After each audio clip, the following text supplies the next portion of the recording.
Hey, good morning, everybody. It's Friday. Welcome to the morning show on Stock Market TV. Spencer Israel, JC Parets, Steve Strazza. We got a jam-packed show, probably too jam-packed show today, so we'll not waste any more time. Let's see. It's Crypto Friday, so Louis Sykes on the show, okay? Also, Kenny Glick will be on, as he is in his usual spot. Todd Sohn will be on today. Alfonso will be on today. Too much to get to, not enough time. Let's roll the intro bumper and start this thing.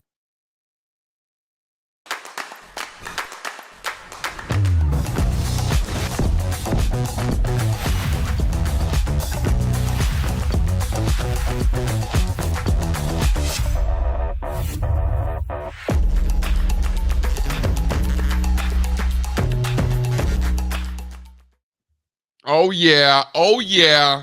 Dude, I was such a hero last night. I was such a hero. You're such a liar, because I talked to you in the afternoon and I said, you're going to watch this debate. You said, no, I'm going to be asleep. You were at the bar watching it?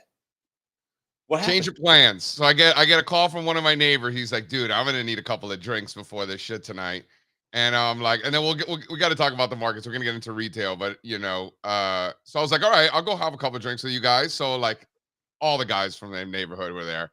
And they're like, dude, we tipped Brooke and she's going to close the bar, but then we can stay and we have the whole bar to ourselves. I was like, all right, I guess I'm watching the debate here then. So I stayed and watched the debate. So I placed my bets, right? And they're all making fun of me because I got action, right? They're like, how are you betting on this? How are you betting on this? On what platform? I don't want to talk about the platform. Let's just say I placed some bets.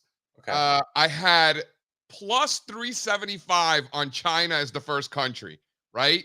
Which was the biggest bet of all of them that I had. And all my friends knew, dude, right as it was coming, one of them's like, it's coming. And then he goes, China. Dude, the place erupts. Like if we had just won the Super Bowl. It's like, yeah, like everybody's high-fiving. I'm like, shots on me, let's go. It's like one of those Hard Rock Bets commercials or the DraftKings commercials. Dude, it was so good. Like you couldn't even plan that. It was so good. So I personally crushed it. And then you know what happened? So like I felt, how like it's like hitting a hole in one. You got to buy everybody. Not that I've ever hit a hole in one, but you got to buy everybody a drink. There weren't that many people in the bar, and it's like really inexpensive bar. It's divey. And somebody covered the whole tab. So here I am ordering shots for everybody, drinks for everybody. I didn't even end up paying. I left her a good tip. There was a nice guy down there who just thought, I guess we were hilarious. I don't even know. Was that your little pub place? Yeah, we got a little bar across the street. Yeah, that place is cool. So it was great. So I actually did enjoy myself. So tell me about maybe another prop bet. Did you take the over on Malarkey? No, I took a few. There were a lot of pushes. Like I won on the they said Obama before Hillary. I got that one. I bet on Bitcoin before cryptocurrency. That was a push because they didn't mention either one. Yeah, there was a lot of pushes. I had plus 2,000 that Biden would fall. He didn't, so I lost on that one. But came up big on the night. After the big tip and everything, I still came out on top. That's pretty cool. Well, I'm glad that you and I don't gamble at all, so this is not like me. Like I never bet on anything, but I figured, all right, I'll take some action. Let's go. All right. And Spencer went out to a special family dinner to watch the debate. No, I missed the whole debate last night. I was driving all over the state of New Jersey last night, so I missed. But I caught highlights. I'm glad that JC had fun. People over here, great time. People are talking about like.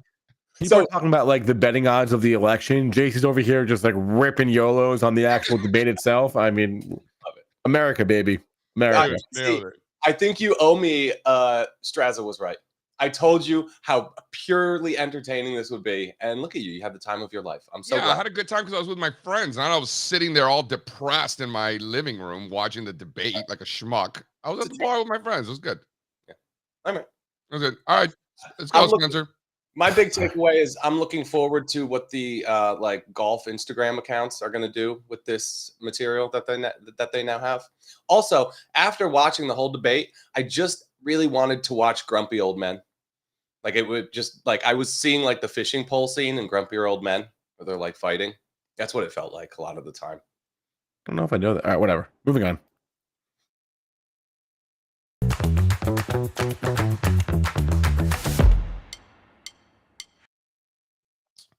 right, not much action going on in the equities market. I was watching the stock market. We're gonna get into it now, but I was really watching because, in my experience, the market doesn't like uncertainty, and whether you like these guys or not,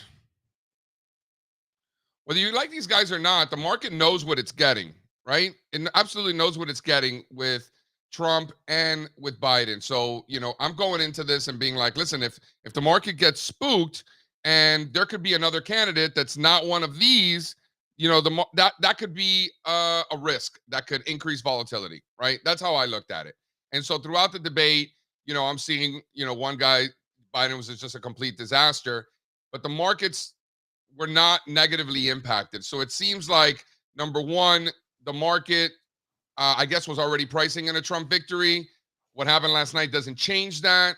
And any switcheroo that the Democrats can make are not going to change the fact that Trump's winning. So, in my, non-political opinion, my non-professionally political experience, just from a market perspective, the market doesn't care that Biden totally blew it. Looks like that was already priced in.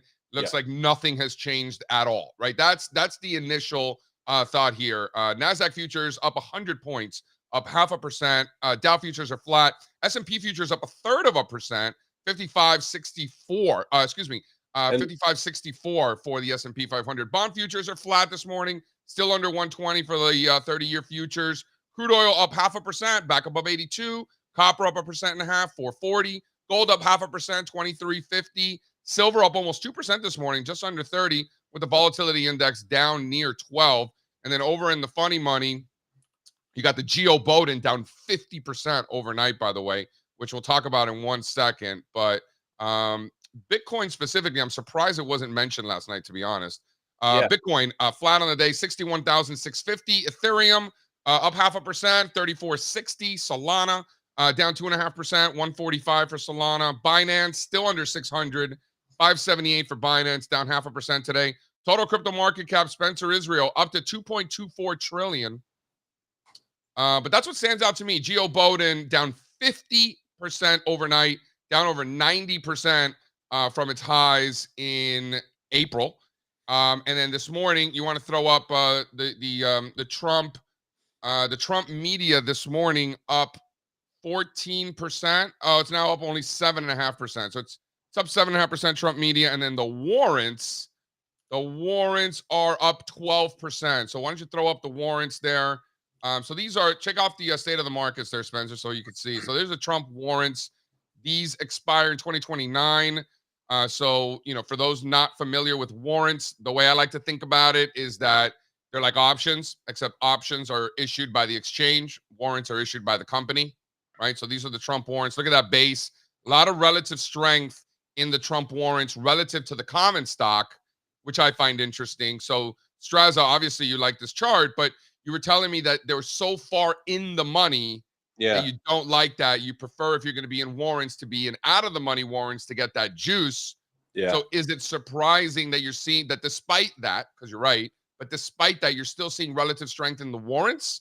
What do you make of that? How do you think about that? Well, the warrants are still going to move more, right? You're effectively just owning like leveraged common stock at that point, but they're very far in the money, so they're not going to move. Like a lot of times with warrants, I want to treat it like I bought leaps, right? So I'm out of the money, and if I start to move into the money, I'm going to make a lot. I like your thought there, leaps. That's a good point, because a lot of these warrants don't expire for years into the future. This one doesn't expire until 2029, for example, which is par for the course. Pun intended, I suppose. Leaps is the right way to kind of think of these. They're kind of like leaps. So anyway, just a thought here.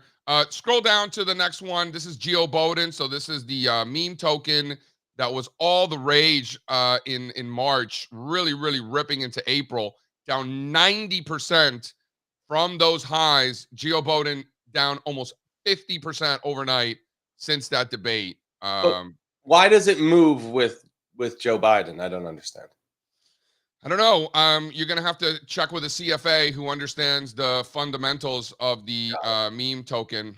market. It's just not. It's above my pay grade. I see line go down. Yeah.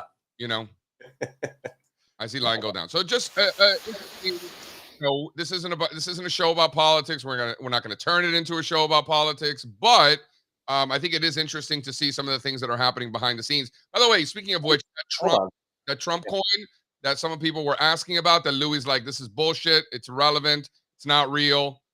As it turns out, Louis was absolutely right.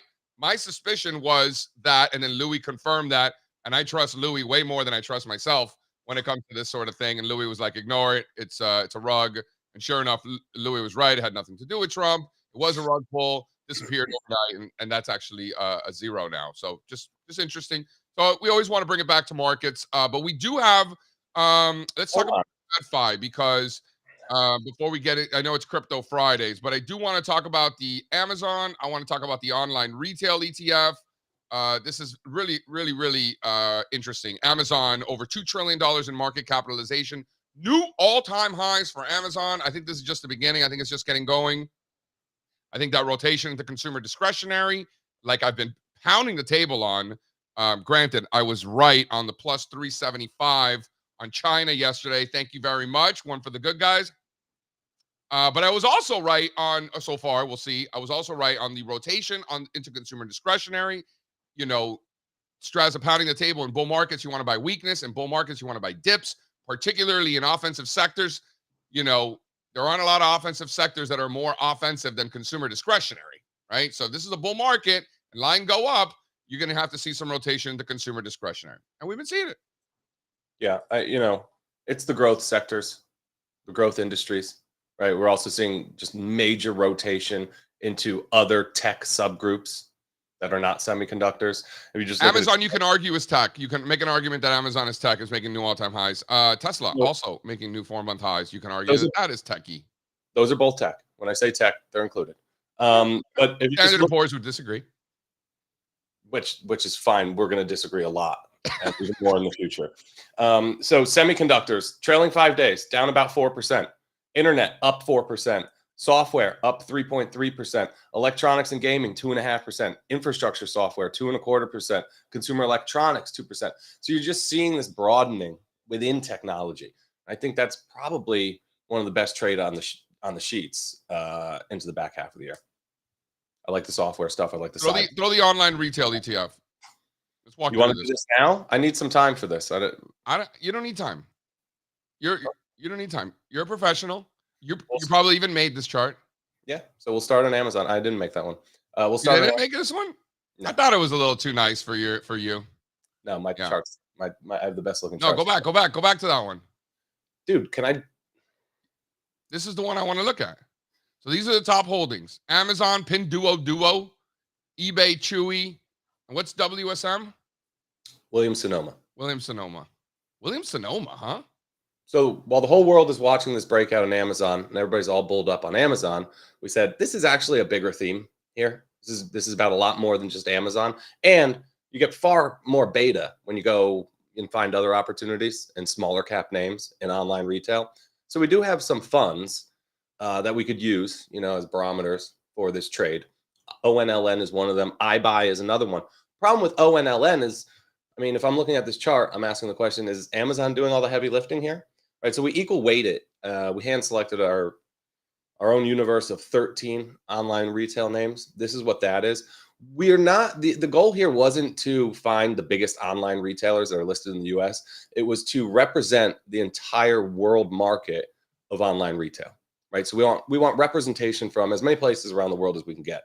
So if you show the table, it's an equal weighted index of these 13 names. Heavy China, but still breaking out of the space despite weakness from Baba, JD, Vips. Ones like Jumaya, C Limited, Turkey's D Market really stand out. And we brought a special one. You have to go read the post on the website for the rest. But this Caspi, I know you like it, JC. This thing's going. This chart just looks so good. It just came public, but it's been so strong. It didn't get that like that IPO drawdown that you typically see. I don't know if that means it's coming, in the future or not. But so far, so good for these guys. And listen, I got to tell you, I Hey. talk to investors all the time, and one common theme is just a lack of exposure to Kazakhstani fintech. I mean, just investors are underweight Kazakhstan in general, particularly fintech within Kazakhstan. So this is a great way to increase your exposure, to that segment. Yes. So this is online retail. They do digital payments too. So it gets grouped in as fintech with some funds as well. And another thing that I want to mention, obviously, it helps, gives us exposure to Kazakhstan. But in addition to that, it brings up a greater point that there's a lot of names that are new to the market.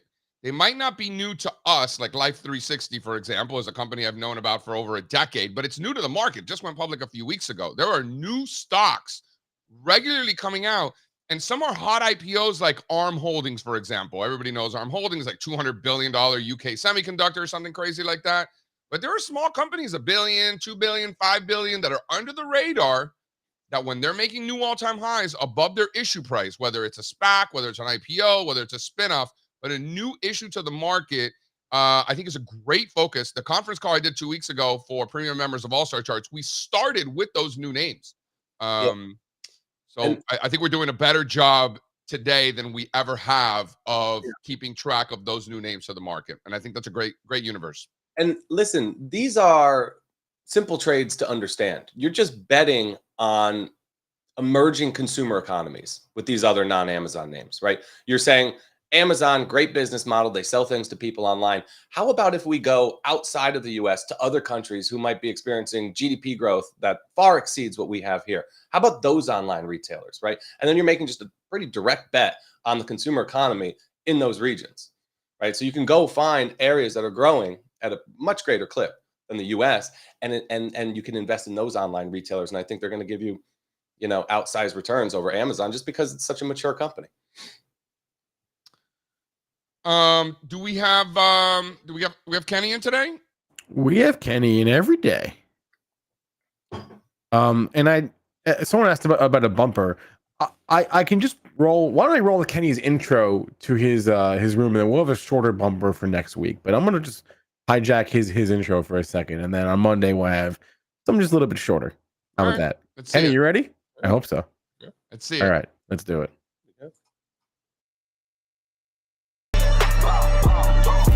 It's been a long time coming. They ain't come for my club, they tug it.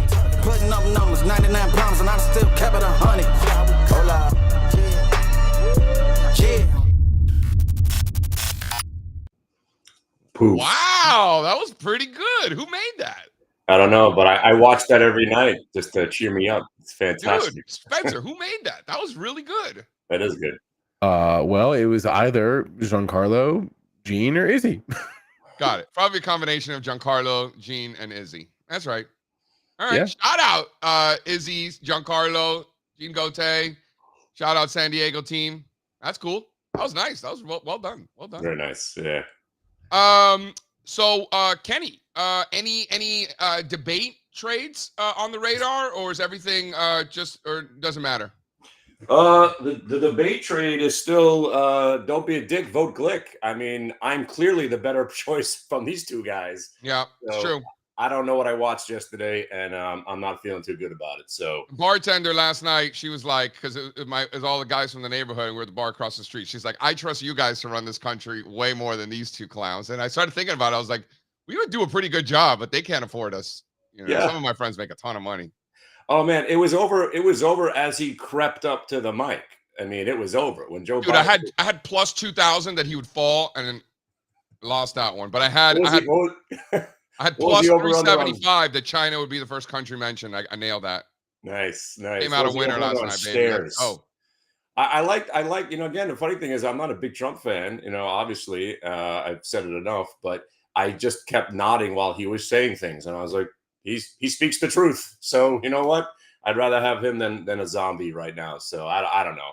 But the Trump stock's been fun to trade. That's for sure. When it gets a little, when the message boards get overly bearish, that's when it's been bouncing in that 20 zone. And when they get overzealous up there in the 50s, it's a nice short. So far, it's been a great trading stock. I love it. So that's the trade from the debates. In your opinion, it's the DJT. I know you mentioned it yesterday as well. What about What about outside? Things that have nothing to do with the election. What's on the radar this morning, or just the cues? Oh no, same old thing. Again, the earnings plays yesterday. You were surprised that I wasn't buying the Walgreens. It's just that it was that ugly. They were still hitting bids all pre-market.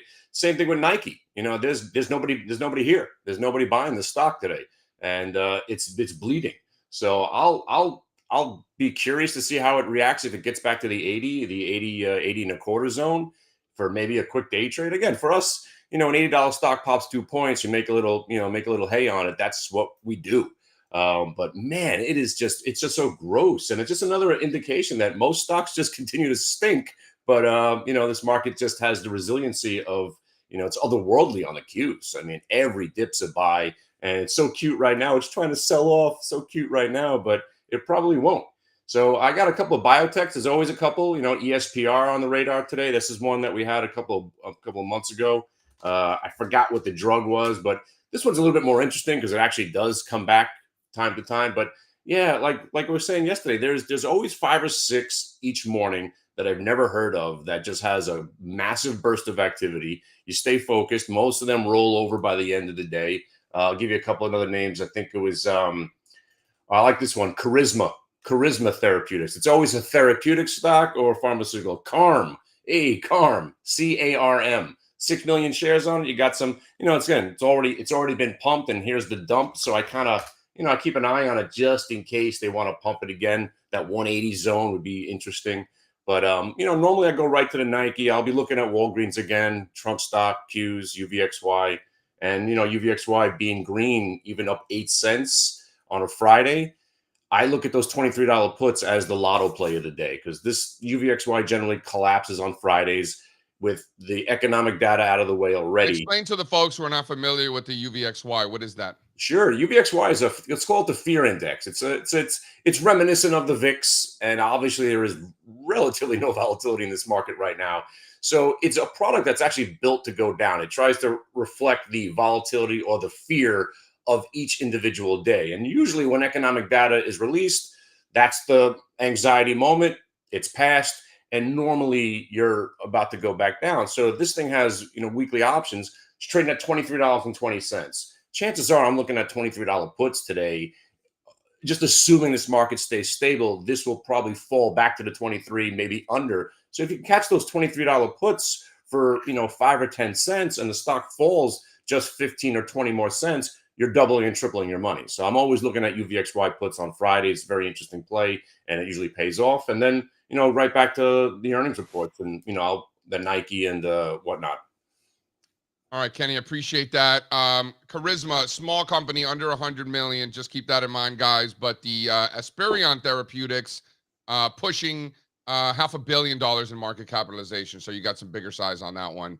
The ticker symbol there is ESPR. So keep that on the radar. Thanks, Kenny. I did drop the link to Kenny's watch list. If you want to get that sent to you every morning, it's in the chat. Check it out. Kenny, as always, keep on doing your thing. And those of you in his room, see Kenny in his room. Huh? Yeah, we're actually short the cues right now, like every morning. It starts off, we're all singing, this is the big one. It's never the big one. But right now it is a short, so stay vigilant and enjoy it while it lasts, because it won't. I'll see you guys. Don't be a dick. Don't be a dick. Vote Glick. My man. See you guys. All right. So good. Okay. Since it came up, you want to talk about Nike, or would you rather talk about, like, I feel like it's the last trading day of the first half of the year. We've been on this retail consumer kick, so let's talk about Nike. All right, let's talk about Nike. Not good is the takeaway. Kind of like I don't know what's worse this morning, like the reviews for Joe Biden or the reviews for Nike's report. They're both very bad. But they on the bottom line, I thought the EPS is more important than sales. Well, the guidance, the forward-looking numbers, the guidance is always more important than the backward-looking stuff. And they guided for a 10% drop in sales for the quarter we're in right now. Soft sales in China, and actually kind of everywhere, but China is the lead catalyst there. So this thing's hitting levels hasn't seen since COVID. Well, they're not growing. So Spencer's talking about the guide was for negative sales growth. Yeah, negative, exactly. But the price is the lowest since the spring of 2020. This is That's how much this stock sucks. This is a classic example of why you want to pay more attention to the revenue than the earnings, because they had some trickery. Looks like some accounting tricks below the line there. Monster beat. Oh, EPS, huge beat on EPS. The market sniffs right through that stuff, right? So you see the sales come in weak. You see the guide come in weak for the top line next quarter, and they completely ignore the monster EPS beat. And then when they were asked what's the deal, like what part of your business is slowing, they were like, all of it. It's basically their answer. So it wasn't like one specific thing. It's kind of the whole thing. So I don't know. It's dragging down its peer group today, right?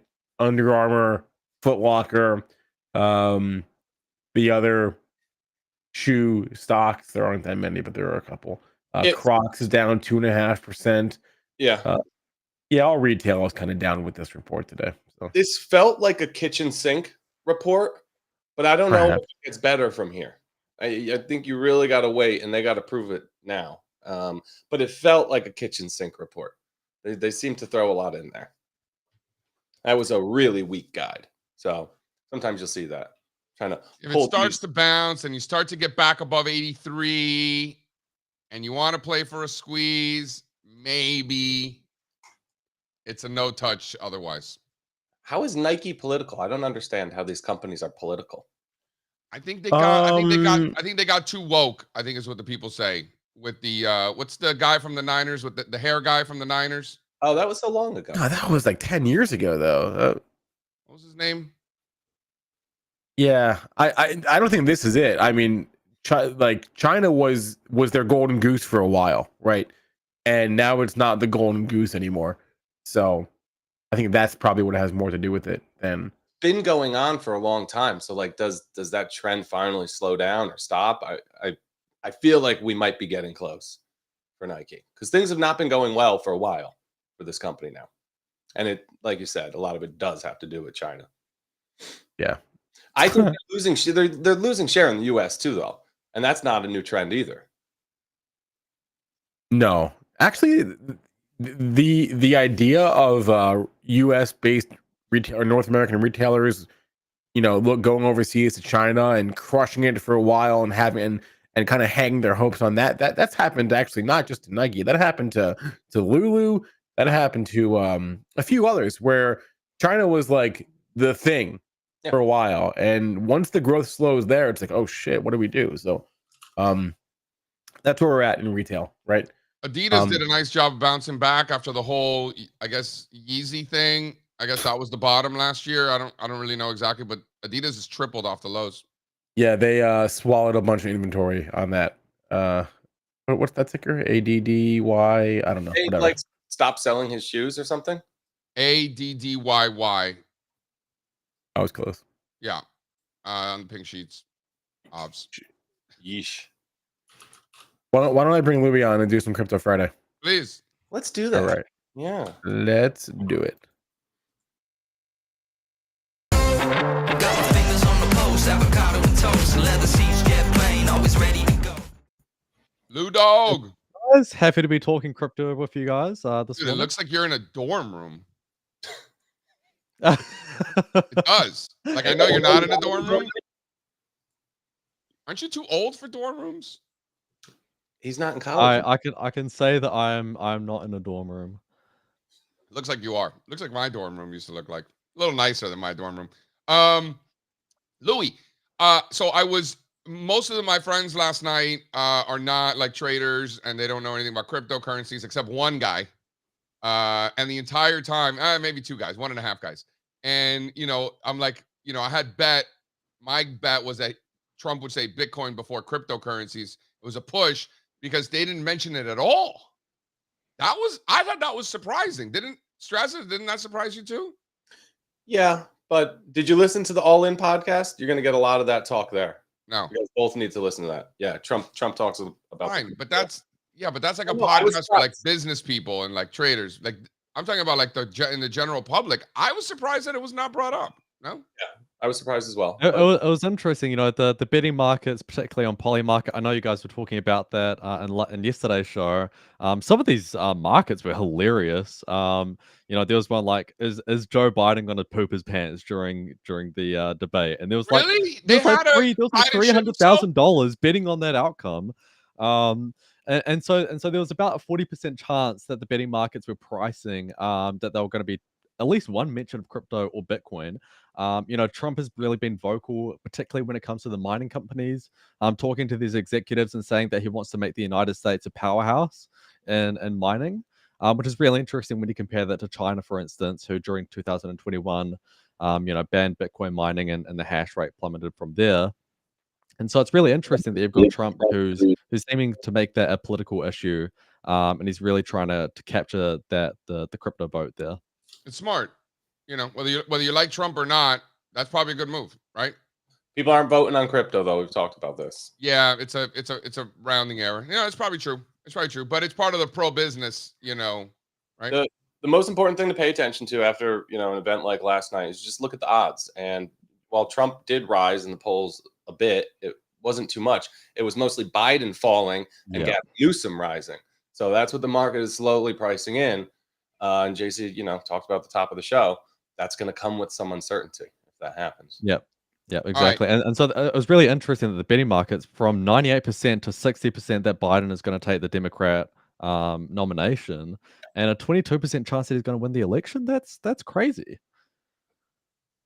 Let's get into some of these. Look at the let's get into the let's zoom out first of all.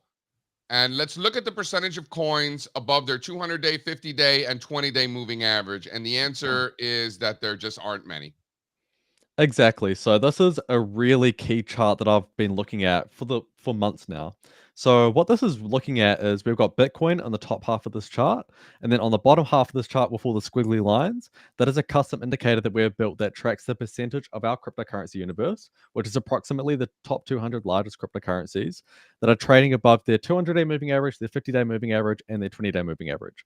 So what does this mean? It means essentially what percentage of cryptocurrencies are in uptrends or in downtrends.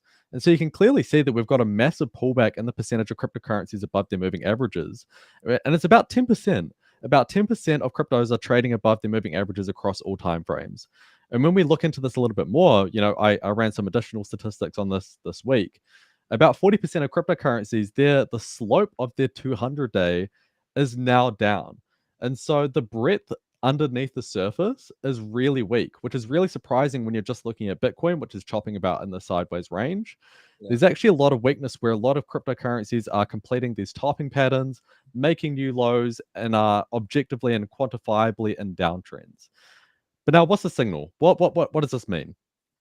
Every time throughout this entire bull market where we've had this absolute washout in breadth, we've got, the percentage of cryptos trading above their moving averages is around this territory that has generally occurred near the lows throughout this bull market. Now, that's a big caveat. The caveat there is when I say in the context of a bull market. Just buying spikes and new lows and buying, these washout and breadth during bear markets, horrible, terrible strategy.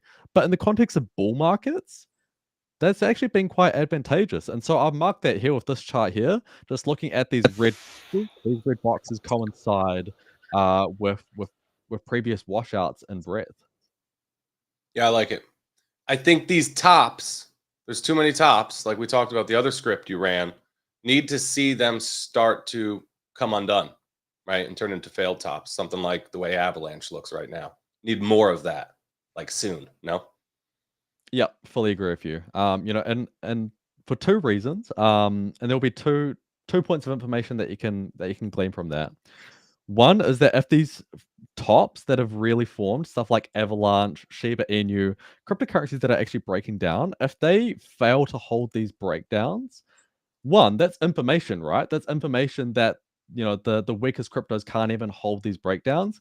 And then two, that actually provides us with a favorable trade to really craft, because we love that setup. We absolutely love when we have that failed breakdown because there's so much momentum that comes from that. People who are short, they need to cover. The momentum traders, they see this thing pumping, they enter in, and it's really just a feedback loop that really drives prices higher. We see it all the time in markets.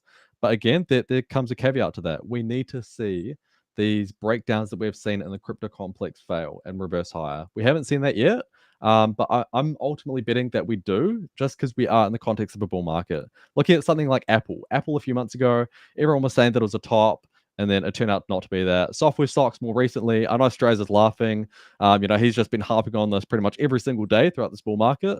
Every time we see these topping patterns throughout this bull market, they've failed. So I'm just wondering whether it's going to be the same in cryptocurrencies. When you see them, buy them, just like we were doing with Solana the other day.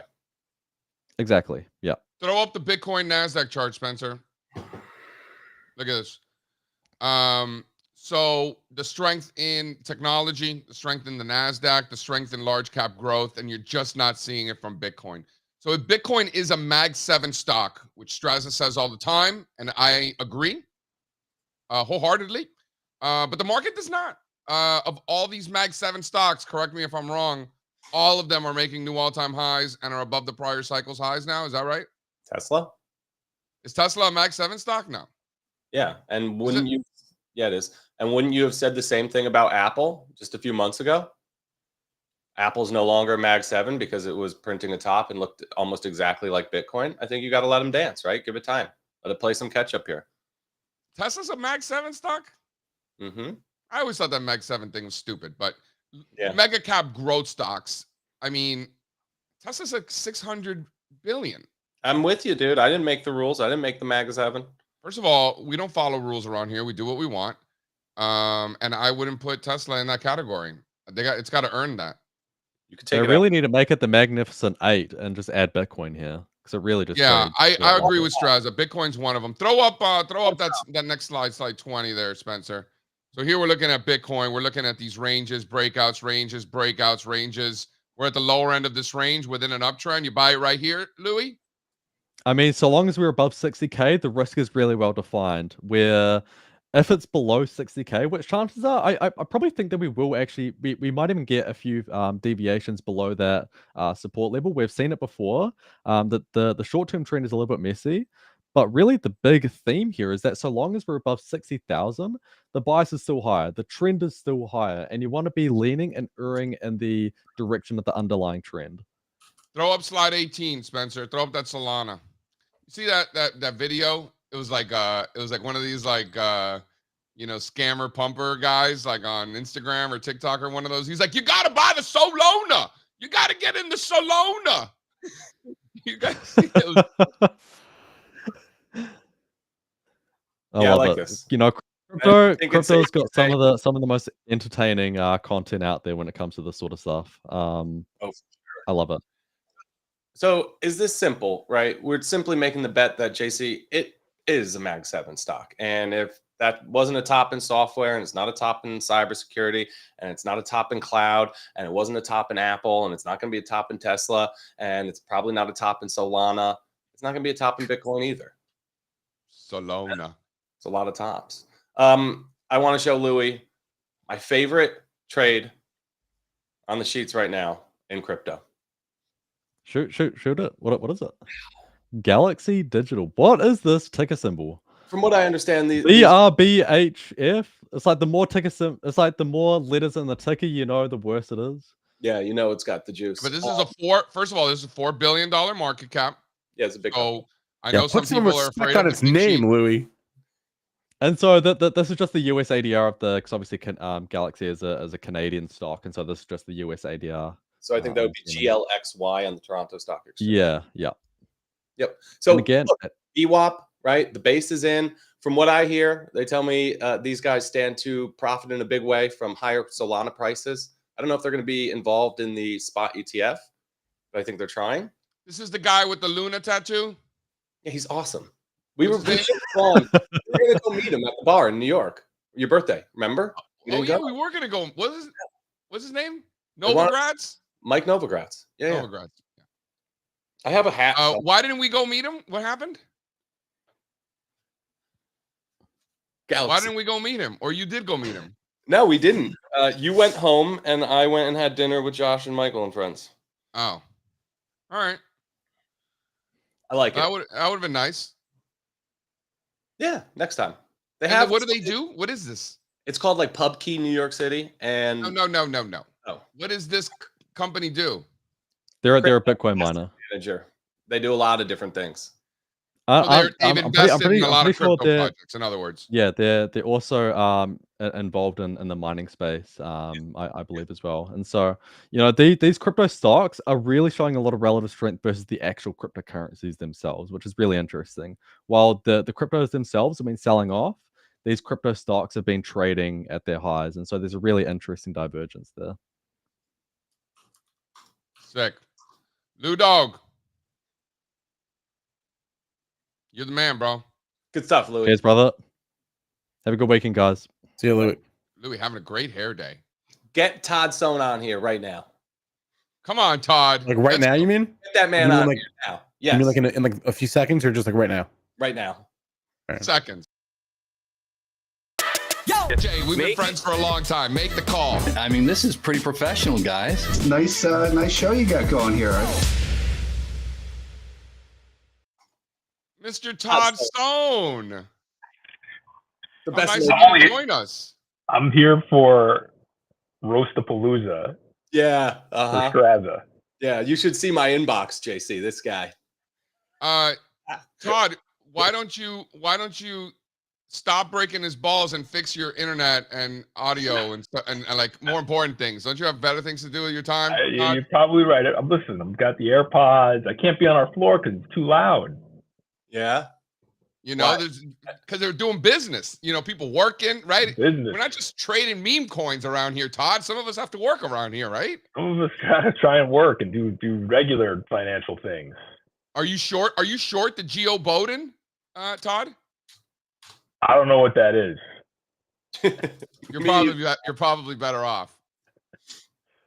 Is that a presidential thing? It's a meme token that's down 51% today. No big deal. Are you surprised, Todd, that they didn't mention Bitcoin or cryptocurrencies at all in last night's shit show?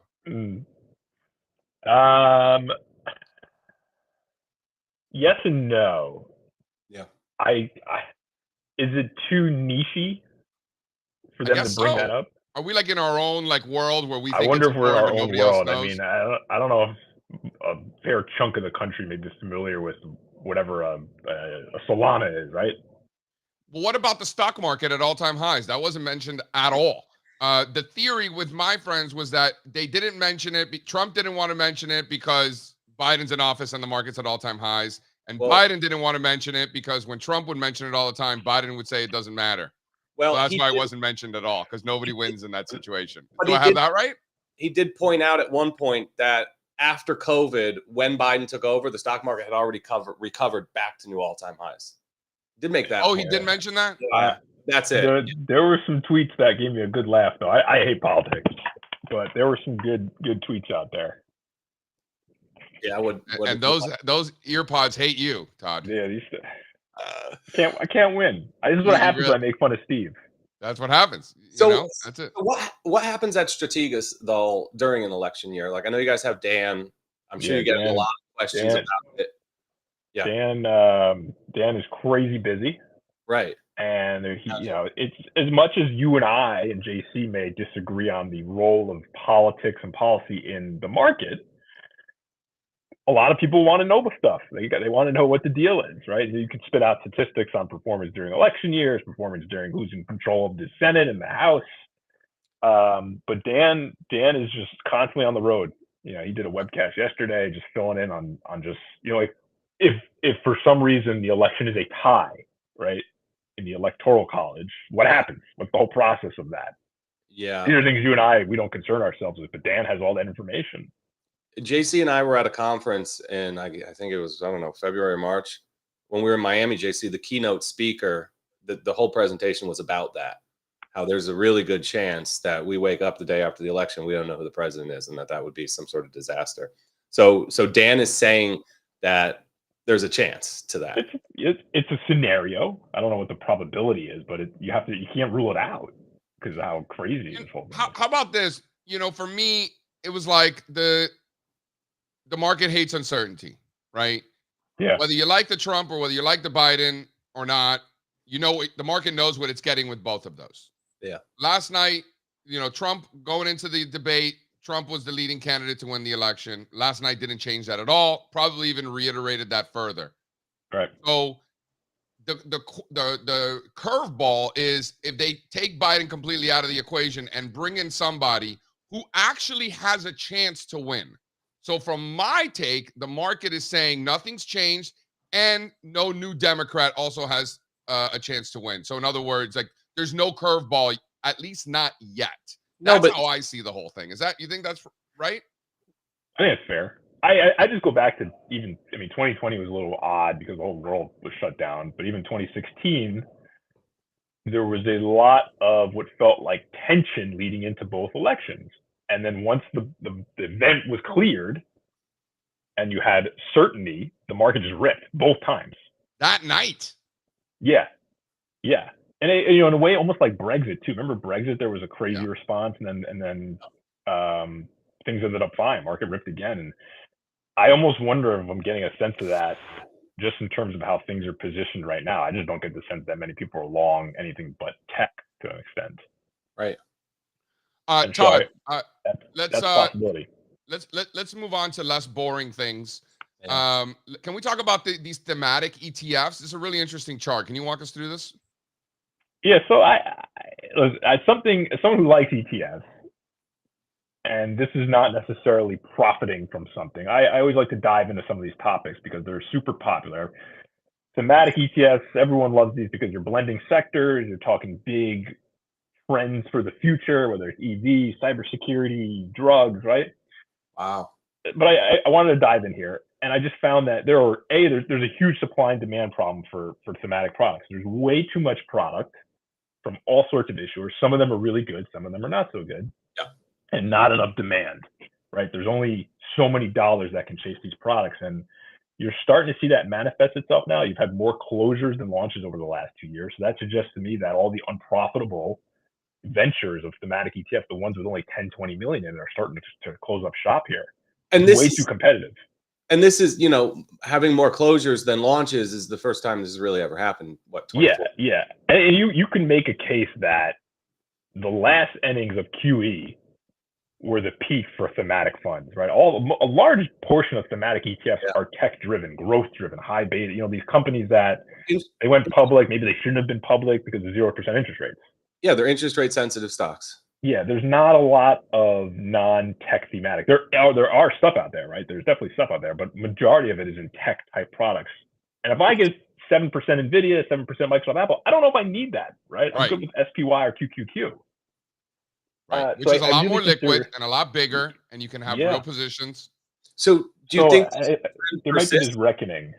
Yeah. What's that? Do you think this trend persists for a while? There's probably a lot of crap in there that can go away. I do, and if you think about the broader market, if there is a major correction, I don't know if there will be, but we only had a 5.5% drawdown in the first half of the year. The average year sees about 14%. So let's say we get a larger drawdown.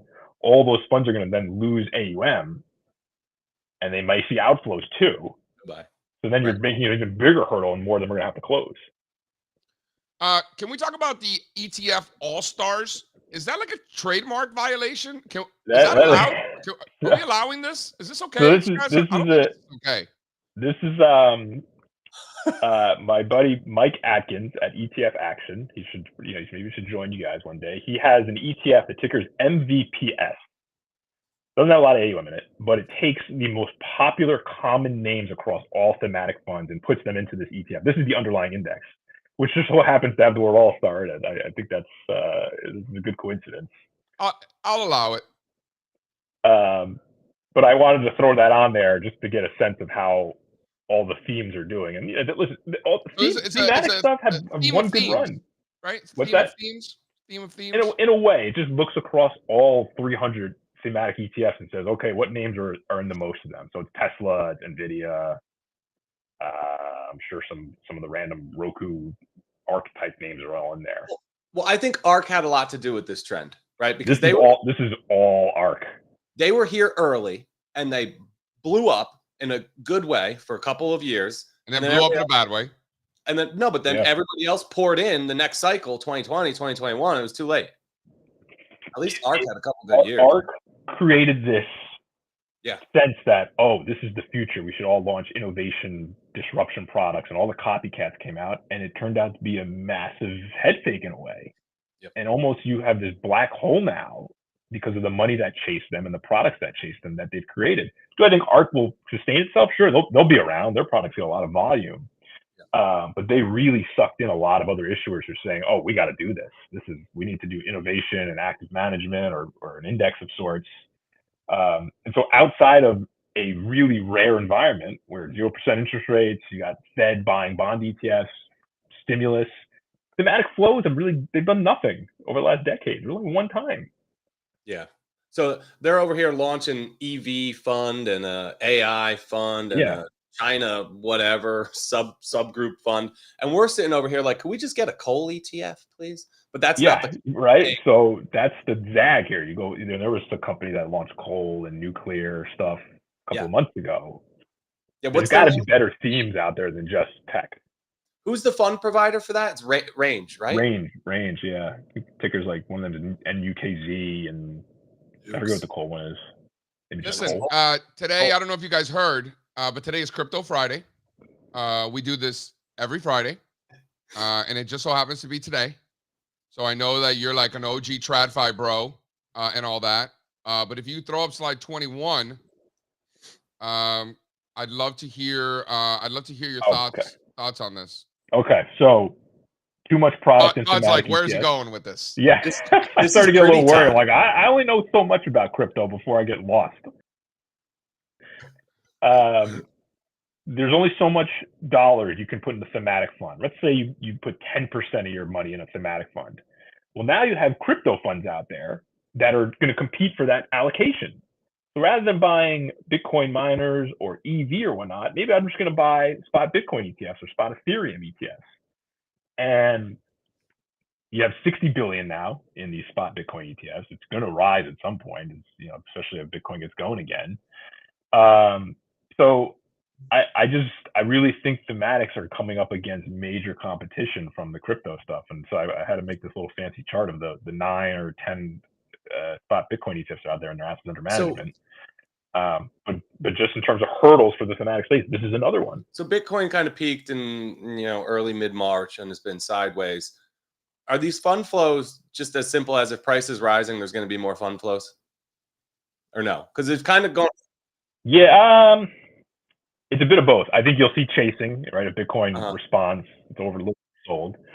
And then as time goes on, you're going to get more and more allocations for models is what I would guess. There's going to be the people who say, all right, we'll put 3% in this as our alt sleeve or something like that. One of the probably the most surprising thing about this chart to me is we were all told that GBTC would pretty much go away pretty quickly.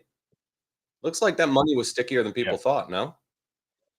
Well, they've had I think 18 billion in outflows. Or right away, right? Like something early like on. Right away as like that arb trade collapsed. And if you were sitting on losses, you could then tax loss harvest out for whatever reason. That even though I think they launched pretty close to the high, I want to say. They still have a fee issue, but they do get the volume. So they still have a lot of AUM. That's still sticky, but they have lost a lot of flows. I think actually, if you look at every single ETF in history, they've had the most outflows of any single product in the 5 months that they've been around. Amazingly, wow, yeah, which is pretty wild. It was just a waterfall, but they'll stick around with however many billions of AUM. But you have Fidelity and iShares now, kind of. I think everybody expected iShares to kind of dominate, but look at Fidelity go. Good for them. Yeah, they're committed. They got a whole digital asset team. Yeah. You're committed. This is people. Some of these asset managers aren't messing around in terms of the potential. But Fidelity was kind of in early, or was on board at least. Yeah, I think they started a while back, if I remember correctly. And Galaxy Digital is the same thing. So you like the Galaxy? I don't know if I like the stock or not, but listen, they're committed too. They filed for filing State Street to do a digital asset ecosystem ETF, and I think that can buy the spot products, futures, the miners if they wanted to. I think it's just going to be another offering they'll throw into That's their model. awesome. I think they're trying to get a piece of this Solana spot ETF too. Yeah, I mean, Van Eck is just at the forefront. Yeah, of this stuff. show Todd my Galaxy chart, because he says he doesn't know if he likes it, but I mean, I'm pretty sure Todd likes uptrends. That ain't bad. The ticker confusing because I'm used to looking at the Canadian GLXY. version. Yeah, I don't know why BRP doesn't, because this is not Canada, Todd. That's why. Yeah, I don't get it. Where'd they get BRP from? BRPH. Yeah, that is a good question. I don't know how that makes sense.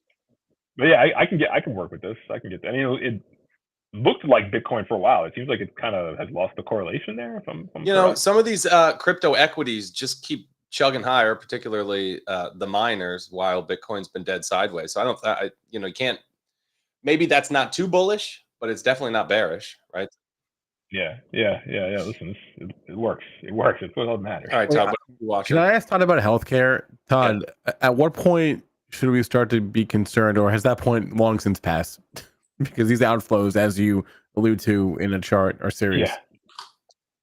Yeah. One of our jobs here is try to give clients something provocative, an idea, whatever it might be. And so, we know tech has worked. Everyone's all in on tech. Is there anything else out there that might be interesting? And so healthcare flags on my work because of massive outflows, the most of any sector over the last year, the most since the Fed pause, whatever, pick a time frame. And then performance relative to the S&P is in the bottom decile historically. So you have major outflows and you have performance so bad that it actually might be good. I can't endorse the trends of healthcare at all. But, if I'm looking to take a flyer on something, or at least take a nibble, healthcare is where I would start. So bad it's terrible. good. Utilities, I think, had their run. But on an absolute basis, the cap weighted index doesn't look terrible. XLV looks okay. No, the cap weight's fine. You got Lilly powering through there, a couple of the other biotechs. It's just more the relative leadership. Okay, where else can I diversify away from tech if I needed to? It's certainly not staples. Utilities, I think, had their run. Everyone kind of got on board with the whole utilities as an AI play. I get that. And so I'm left with healthcare there. Todd, let's talk about this market correction that I keep being told never took place. Since early March, some of the most important sectors in America have done nothing.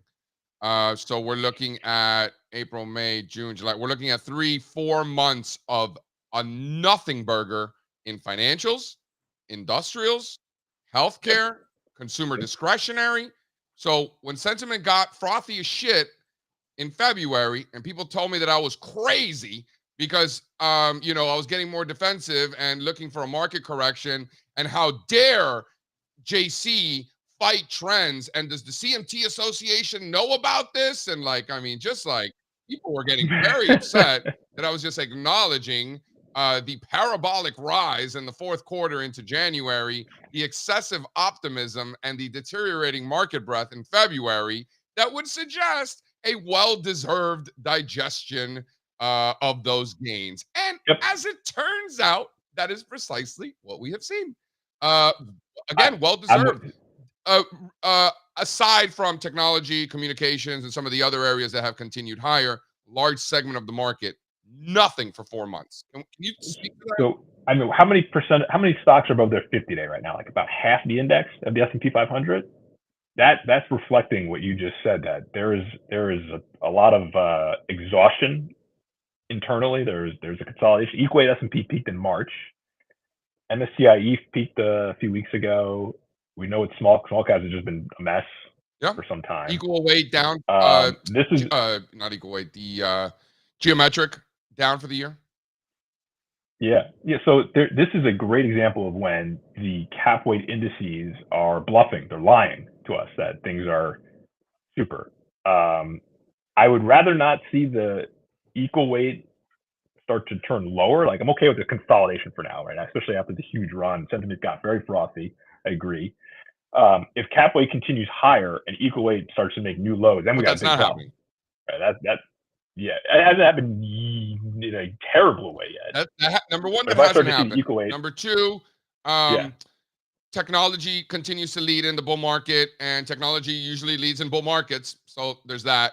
Also, yeah, not you specifically, but the general you might not love market cap weighted indexes, but we live in a market cap weighted world. we're in We're a in a cap cap weight weighted world, world, yeah. whether you like it or not. Those companies are a large percentage of the index, as they should be, right? Yeah, this is the player argument right here, right? They're putting up the points. The bench is a little tired. What did the bench do in the bench third was quarter? a little tired And I 4 think months that'll ago. dictate. So markets can digest gains in one of two ways, either through a downside price correction or through time, the latter of which being the more bullish of the two. And isn't that what we've seen in discretionaries, financials, industrials, healthcare, like important bench players, if you will? And equal weight discretionary stable still okay. I know cap weight's a little because bit of Ari Wald made a good story, point earlier this week. Like people talk about the underperformance of discretionary until more recently, and I've been pounding the table about that myself. But what do you tell to the people who are pointing to the underperformance of discretionary? Look at what staples are doing. Look at the underperformance of staples. Staples are a disaster. I don't know when they start working again. Outside of a couple of names here and there, it's generally speaking a mess. Which has been a good signal for equity markets, movie. right? Yeah.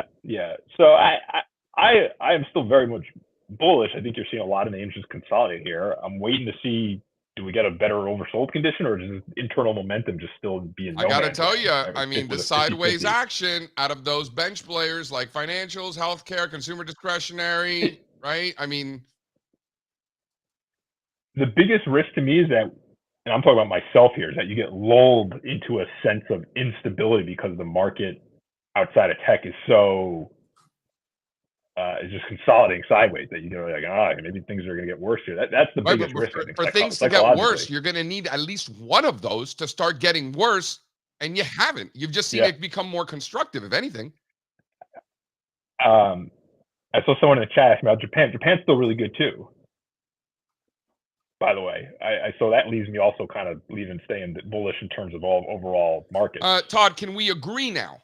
After 4 months, you know, a lot of us were asking, is Japan going to acknowledge those 1989 highs, or does it not matter because it was so long ago? Can we all agree that, as it turns out, it did matter and the market is acknowledging those former resistance levels? Can we chalk this up as resistance from 1989? Is that a yes?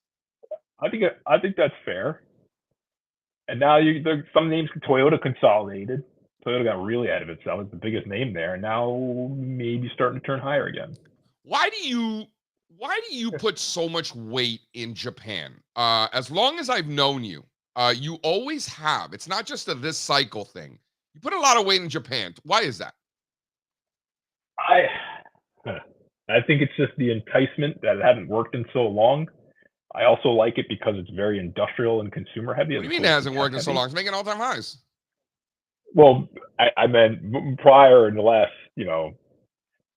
decade, whatever. I mean, it had some runs, it was ins and outs. So it's more that than the actual importance of it's also one of the largest markets. Yeah, it's also one of the largest markets in the world. I don't know if is it the second largest by cap, or is that going to be depends who you ask. Like that. Yeah. So it's an influential market. I'm not going to get all fancy macro because I can't explain it, but there's clearly a popularity with the yen carry trade and whatnot. I know that's there, but I can't get into that because I just don't know the details. Do you put the Nikkei over the DAX in terms of importance, or are they in the same category? I think more important. More important than the DAX. It's a bit, yeah. I think you got Toyota there. All right, hold on. Let me change the question. Is it more important than the Euro stocks? Ooh. Same category. I got to think about that one. Yeah, I got to think about that one. Similar sphere of importance. Yeah. I mean, of course, they make up the IFA basically, right? That's a huge part of our portfolios and IFA has big assets under management too. I don't know if people realize that. Yeah, this if you're buying, if someone tells you, a consultant there says, all right, you got to have 60% of your money in stocks, and of that 60%, 30's got to be in developed international. That's even. Actually, only 54 billion. It's actually less than I thought. Yeah, but you'll have a lot of international managers benchmark to it, right? Yeah. Yeah, think about it that way. How much money actually has to outperform or at least go along with that. Give us a trade. Give us a trade, Todd. Give me a name. Can we do the China? Can we do the China thing? Let's do the China thing. Where are we at on this? Because it ripped. I have all the stats. Historically, this thing is just a volatility trap. It runs and then it comes all the way back down. And this one felt a little bit shorter than I thought it would be. So I'm skeptical. They all look bad. Even the good ones are starting. I'm trying to give it leash and say, okay, maybe this was going to be a nice little 70% run higher, and I don't know, it looks like it got shortchanged again.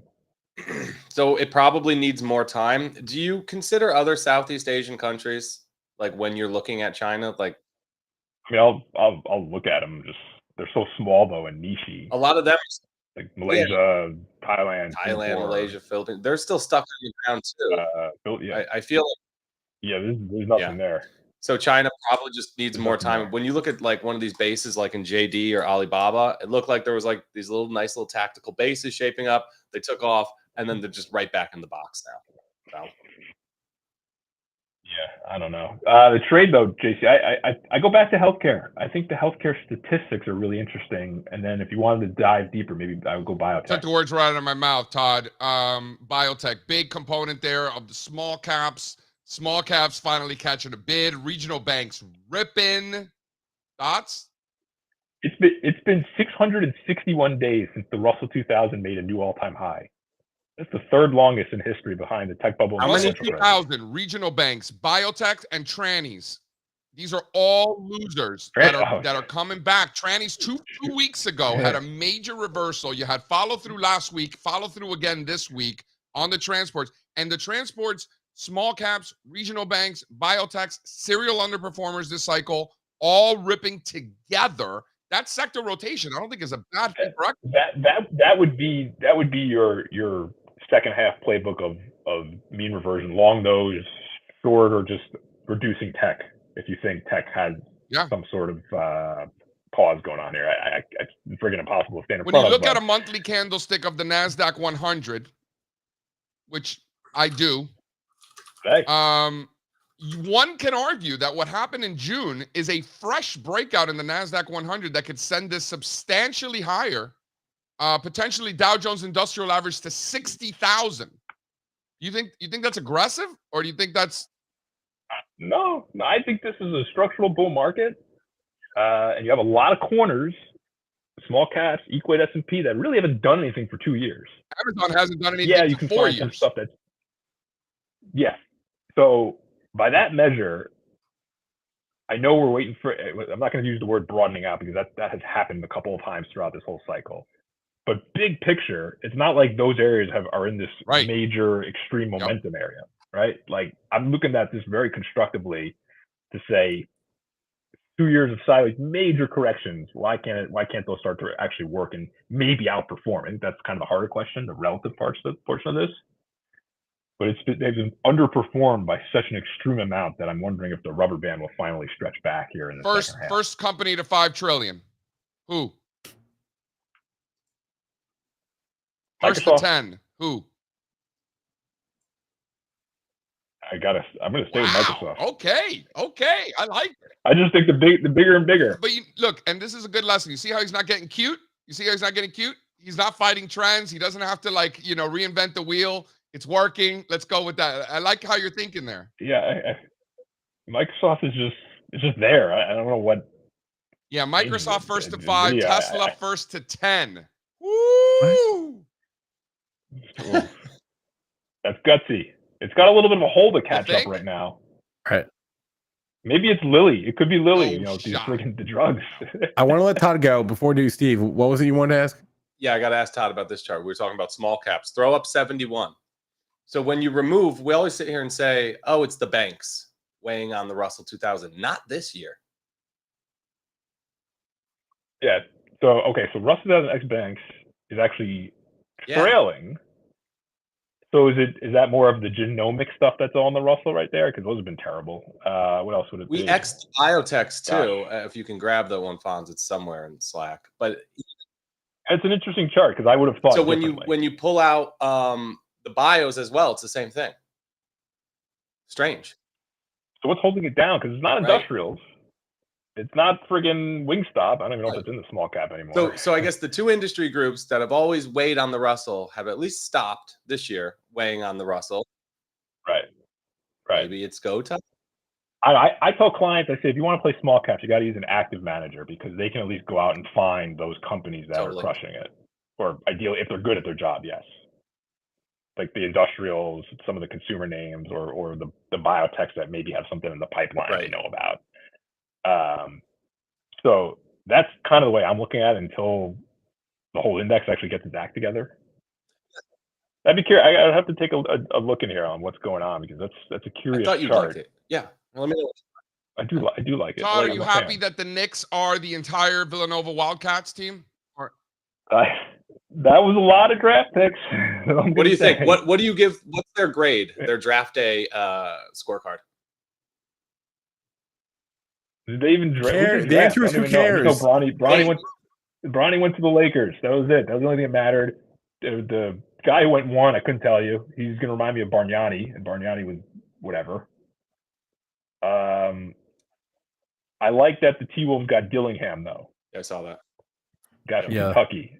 Pair him up with Edwards. Those are two dogs there.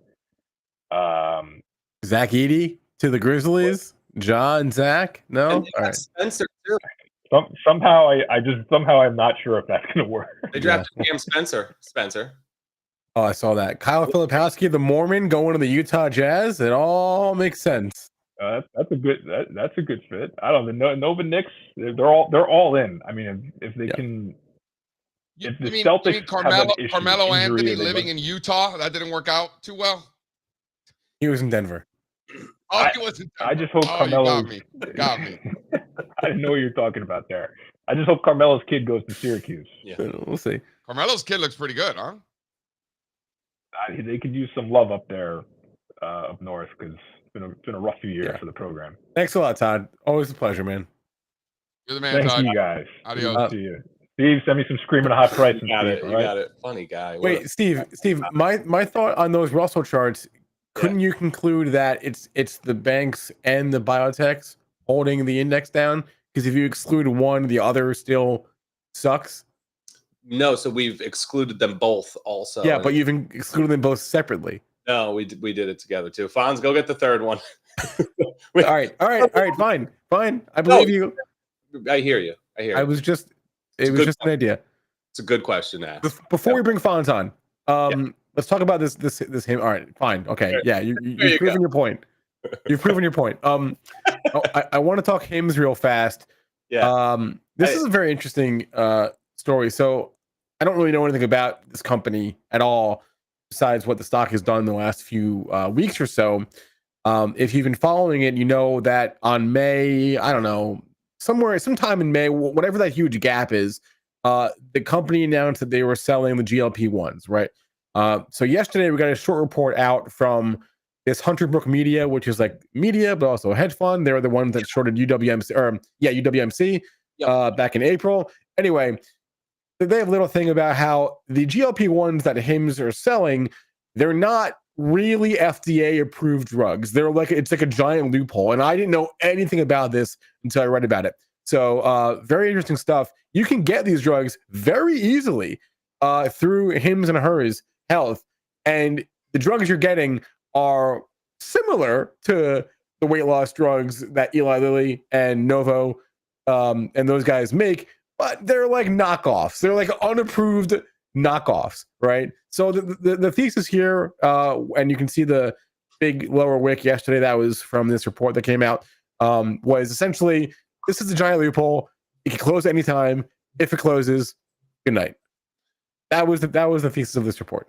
So I didn't read it, but I did listen to a quick interview with Sam Koppelman, who runs is it Hunter Brook? Yeah. So two things. Yeah, you're spot on. That seems like a big issue. They are whatever knockoffs or generics. This is being sold under a loophole, but that's what this company's done since it started. They were selling anxiety and depression drugs under loopholes during the pandemic, so they're good at this. It's kind of their model at this point. Another thing that stood out, besides the, you don't even talk to a doctor, it takes 5 minutes to get, is that the Novo and Lilly drugs, it's almost like an EpiPen from what I understand. They send you like a pre-dosed thing to inject yourself with, right? So you don't mess it up. Cool. With Hims drugs, they're literally sending you a vial and a needle. You're not no, I would never trust myself with that. like if you're not a healthcare person, you gotta inject yourself. I don't know. That's a little sketchy. Hard pass.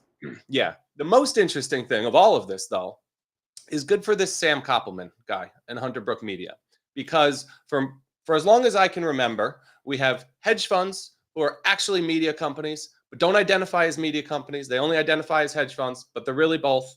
And they skirt all of these regulations and they write their short reports and then they trade on them. This guy came on and he said, we're a media company. We're also a hedge fund, and that's okay. And here's why. And I thought that was interesting and different. JC, have you ever heard of this before? No. So it gave me some ideas. I thought that was interesting. I will say, though, this also proves why being an activist short seller is just so difficult. I mentioned the UWMC report. They had this giant expose on UWMC back in early April. And they put on a pair trade. They said they did. They shorted UWMC. They went long Rocket. They went long RKT. And like it sort of worked a little bit. I'm sure. I mean, they had options, so they were levered up. So I'm sure they made some money on it. But like, it didn't. Unless they timed it perfectly. Like the biggest move that happened was UWMC fell 20% and then just came right back. Right. So if you overlay those two charts, Spencer, you'd be like, why would we put a Paris trade on this? They look almost exactly. That's exactly what I thought when I saw the thing. And yesterday too, Hims and hers, right? I mentioned the big lower wick on that candle. Well, what happened at the end of the day? More or less gain half of it back. So it's tough, man. It's tough out there. It's really hard to be an active short seller. Hold on. I want to stick with this. Throw up a slide 2. When I read this, I love this. Glass House Research initiating coverage of Soho House with a target of 0. Stop. This is one of my favorite stocks of all stocks. I've been doing this a long time. I don't know that I've ever seen that headline. Initiates coverage with a target of 0. I love this stock so much. I love everything about this company. What are they? Soho House. Like this is a city people thing? Yeah. If you've never been invited, then you're just not at that echelon. This is the club? This is the club? This is the ultimate COVID bubble, COVID capital markets bubble stock. Yeah, okay. Yeah. That's cool. I used to go like, I don't know, 15 years ago at least. And it was cool. It was cool for like one summer. Yeah. It was never cool when I was there. It's the ultimate irony. You have an exclusive club where you limit your membership, and yet you go public and therefore need to open the club up to make more money. And those two things can never coexist. So the stock is a walking contradiction, which is why I love it so much. Oh, that's okay. That's an interesting. Also, I want to give a shout out. I want to give a shout out to our friend Herb Greenberg, who we should probably have on the show, by the way. Herb Greenberg really reprimanding whoever, throw that chart back up one more time, reprimanding whoever came up with this ticker symbol, shitgo, for all intents and purposes here, as in shit company. So he said whoever came up with the ticker should be fired. So I thought that was pretty funny too. So shout out Herb Greenberg. Is that his new research shop? Glass House is him? No. Oh, okay. Because Glass House is a great name too. Glass House is a good name. It is a good name for short sellers. That is pretty funny. Well, but initiates coverage with a target of 0. Hilarious. And then shout out Herb Greenberg for calling out. You see, the issue with Soho was taken, so they probably were like, screw it. But so the ticker symbol is going to be shitgo. I don't know. And it is a shitgo. Like if this was like a good company, then it wouldn't matter. But it is literally a shit company. I mean, and the ticker symbol is SHCO. Yeah, but they could have traded because this Soho is even bigger shit company. Look at this thing, 22 million, literally on its way to 0 now. Terrible. Wow. Hans, you want to come on? You ready? Bring him on. Bring him out. Bring him out. Well, I want to make sure he's ready first. I don't want to like spring it on him. All right, he's good. Ready. Waiting all.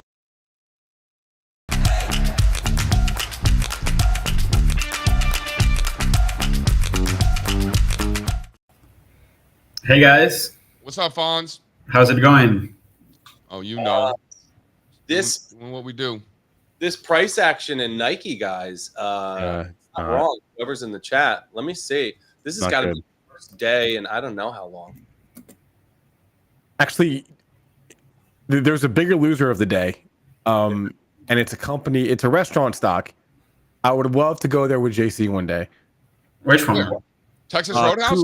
Kura Sushi. Oh, Kura Sushi. I like the Kura. What happened? I don't think you want to eat it. I have like 25. I have like a hard rule that I don't like eating at publicly traded restaurants unless I'm doing channel checking or something like that. Publicly traded sushi joint. That's gonna be a no for me, dog. That's a never, right? I've been to it. It's not great. Have you really? There you go. That's why I have rules. This is I would love to go with JC to have him experience the mediocrity of Kura Sushi. I'll pass. Guys, you can have it. This Fonz, is let me ask you this: as a foreigner, Yeah. what are the foreigners saying about the shit show of last night? Like, are you guys just shaking your head? Like, what are these idiots doing? What are these idiots doing? No. I mean, it was funny. I think everyone knows what the debate it's gonna about at the end of the day. Everyone knows Biden. Everyone knows Trump. And the previous like conversations they had in the past, so they already know what's the deal. Yeah. Well, you're being kind. Fonz is too nice. It's not surprising at the end of the day because we know like those Both the candidates. both candidates, so it's not a surprise. Okay, can you please throw up slide 2? Because Fonzarelli, I want you to tell me which stock out of these sectors is where we need to be focused our attention, because these are 4 of the most important sectors in these United States of America. One can argue globally, these are some of the most important sectors. In fact, I am arguing that globally these are the most important sectors because a lot of these countries around the world don't have technology, and they've gone nowhere for 4 months. Really corrective action. But these sectors, maybe not discretionary, but these sectors last year were big winners, and the year before that, you can argue also. Any names that stand out that look like this and are just now breaking out? Not Amazon, because we've already discussed that. Amazon's a good example, right? Names that look like these sector indexes that are just now breaking out.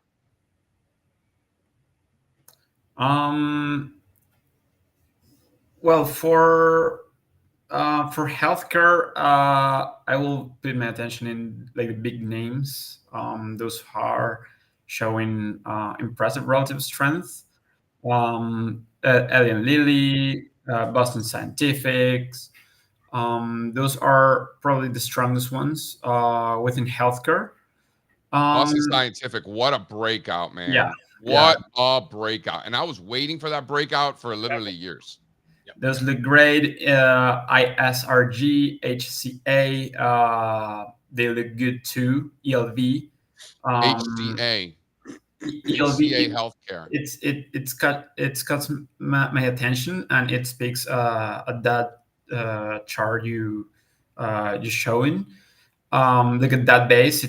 It's literally pressing against the upper bounds of a massive base. So if healthcare is more broadly start to participate, I think ELV it's a good vehicle to express some thesis over there. For industrials, I like CTAS, Cintas Corporation, General Dynamics, the old General Electric too. Because these stocks have been in uptrends, showing relative strength despite industrials in the past couple of months being sideways. So that speaks about relative strength at the end of the day. And I want to be in the strongest names out there. And for financials, I like Bank of America for the banks. I think it has been one of the strongest banks out there in the past couple of months and weeks. In the meeting this week, I mentioned Moody's Corporation, breakout of a massive base. I like LPLA financials too. So that's where my thoughts are on these charts. Dude, that Moody's, man. And for those of you who weren't around for the financial crisis, I know, Fonz, you were in diapers. You know, to think that all these years later, Moody's is doing this after what we saw then, I mean, it's very impressive. To think that they would even still be around. To think they would even still be around. That's right. They were amazing. Great point. Very impressive. One of the very, very guilty parties of that whole mess. Yeah. Fonz, I hear you have transports on your mind. Talk to me. Yeah, I mean, it's more about the industrials conversation. I know JC has been mentioned transport and what will happen if transportation stocks start to participate and break out of that massive base. I know you have a great chart of monthly candlesticks, but I made this table real quick, transportation leaders. What it stands out for me, it's a lot of the strongest ones have been marine shipping stocks. Look at that, just littered with shippers. Yep. The smaller ones, market capitalization. So let's take a look at some of them.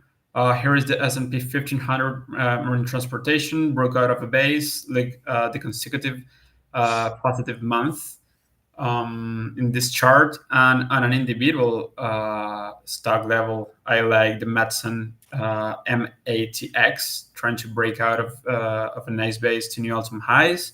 Kirby Corporation is very similar. We might see some digestion at these levels. It will be more than healthier.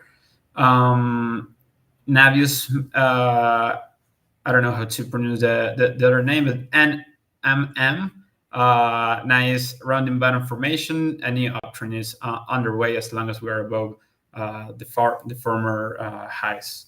So that's what it stands out for me. And you're never going to see these shippers on the S&P 500. You know, you're not just they're never going to be in the Dow.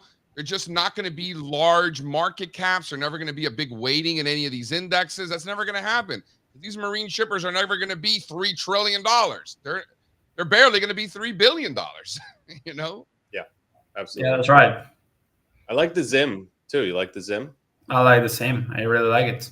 Yeah. Nice trend reversal. So, yeah. All right, let's hit this. All right. Recess. Hit it. Real fast, and then we'll get out of here. We didn't do.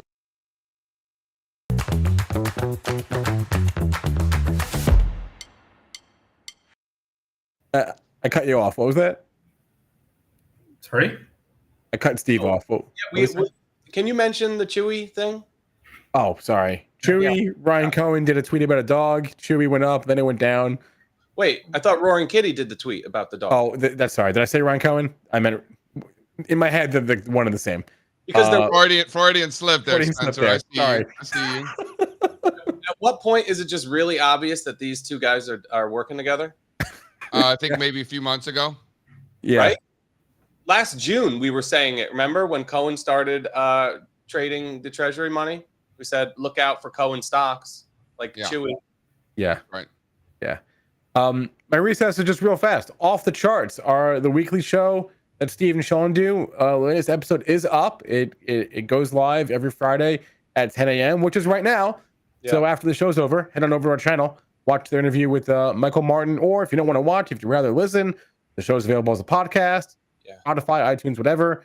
Go for a walk, pop it on, and great conversation, guys. So yeah, Michael Martin, I spoke to him on the phone last week. Full of just great gems of wisdom. I mean, just one after the other. So just really looking forward to listening to that. I want to give a shout out to Baby Back Ribs. You know, for me, there are a few things out there in the world that I do, but I crush. My ribs are so good. But I'm doing a little twist this time, a little bit of a twist. I am marinating the ribs for the first time ever. Usually I just do the mustard rub and then, to put it, and then I do the rub on top, and then I do it in the oven. This time I'm going to marinate it overnight, and then I'm going to make the ribs, and then I'm going to take the ribs to my mother-in-law's house, and I'm going to throw the ribs on the grill and finish them on the grill instead of broiling them, and then they'll be ready to serve like that. So I'm doing a little bit of a different. A big shout out to all the pigs out there. Love you guys. You guys are delicious. Shout out to the pigs. Shout out to the pigs. That's great. And if I could just say, I'll be listening to the podcast too, because sometimes when we're doing these podcasts, like you get lost in it, forget what you even talked about. But Michael Martin's a special guy.